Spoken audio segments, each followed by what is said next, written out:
Okay, let me see if I can show you what I've done so far. This is the Mustangs to Fear computer box. You can see I've got it welded in. Not the greatest welds, but it's all going to be covered in seam sealer, so it doesn't matter. And what it does for you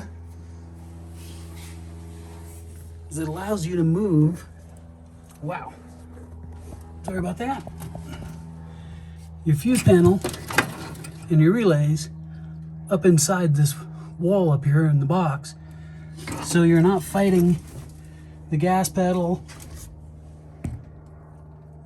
the AC unit, and everything else. Gives you a nice little tucked in area right there. Sorry, all the wires are in the way. I'm still in the process, as you can tell, of putting this together. But